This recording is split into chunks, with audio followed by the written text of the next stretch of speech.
ito lang yung unang mababasag, hindi yung LCD nyo. Paano mga ba malaman kung legit yung seller dyan sa Shopee? So, meron niyang 4 na palatandaan. Ngayon ang sagot po dyan kapag bumili nga po kayo ng bagong SIM card ngayon. At kung makapansin nyo nga po yung tempered glass niya ay kulay itim.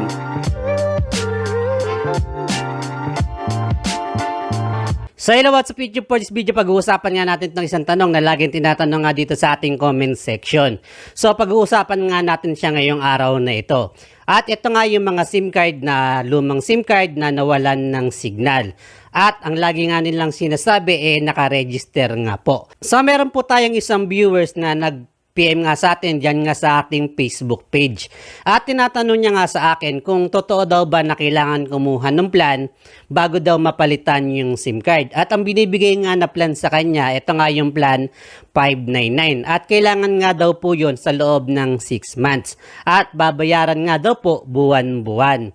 Ngayon sa pag-uusap po namin, bigla akong naitanong sa kanya. At ang sabi niya nga sa akin, yung SIM card niya daw po kasi naka-register naman po. Tapos bigla na lang daw pong ayaw gumana. O ito nga yung siguro biglang nawalan ng signal. Katulad nga ng ibang mga nagko-comment dyan nga sa may comment section. Ngayon tinanong ko siya kung mapapalitan nga ba yung SIM card. Ang sagot niya nga daw mapapalitan naman daw po. At isa nga ito sa mga magandang balita ngayon. Ngayon yung may mga lumang SIM card na talaga importante sa kanila, ginagamit nila sa bangko, ginagamit nila sa GCash at importante yung number na yon, pwede po pala yung mapalitan. So ang kailangan lang po natin gawin, pumunta nga lang po dyan sa may Globe Store o Smart Store dyan sa mga SM. Ngayon, pagdating mo nga daw po dyan, sabihin mo lang, gusto mong papalitan yung SIM card mo na nakaregister pero biglang nawalan ng signal.